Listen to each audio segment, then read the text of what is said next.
जम्मू काश्मीरमधील पहलगाममध्ये झालेल्या हल्ल्यानंतर भारताने पाकिस्तान विरुद्ध काही ठोस पावलं उचलली आहेत। त्यातीलच एक मोठा निर्णय म्हणजे पाकिस्तान दहशतवादाविरोधात ठोस पाऊल उचलत नाही तोपर्यंत सिंधू जल कराराला स्थगिती देण्यात आली आहे।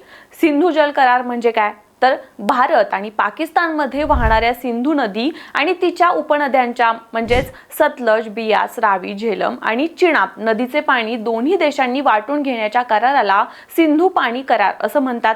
हा करार 19 सप्टेंबर 1960 साली झाला। तब्बल 9 वर्षांच्या वाटाघाटीनंतर जागतिक बँकेने मध्यस्थी केली आणि भारताचे पहिले पंतप्रधान जवाहरलाल नेहरू आणि पाकिस्तानचे अध्यक्ष आयूब खान यांनी सामायिक नद्यांचं व्यवस्थापन करण्यासाठी त्यावर सही केली। या करारानुसार भारत हा पूर्वेकडील बियास, रावी आणि सतलज नद्यांचे पाणी वापरतो, तर पश्चिमेकडील चिनाब, सिंधू आणि झेलम नद्यांचं पाणी पाकिस्तानला दिलं जातं। एकूण परिस्थिती पाहिल्यास या करारानुसार भारताला 6 नद्यांच्या पाण्यांपैकी फक्त 20% पाणी मिळतं, तर पाकिस्तानला 80% पाणी मिळतं। या नद्या पाकिस्तानमध्ये विशेष करून पंजाब आणि सिंध प्रांतांमध्ये शेतीसाठी महत्त्वाच्या आहेत। या करारादरम्यानच दोन्ही देशांमध्ये कायमस्वरूपी सिंधू आयोगाची स्थापना करण्यात आली, ज्याची दरवर्षी बैठक होते। 1960 पासून ते आतापर्यंत भारत पाकिस्तानमध्ये अनेक वेळा युद्ध पुकारण्यात आलं, मात्र भारताने कधीच या कराराचं उल्लंघन केलं नाही। खरं तर कराराच्या वेळी नियम असा होता की फक्त दोन्ही देश मिळून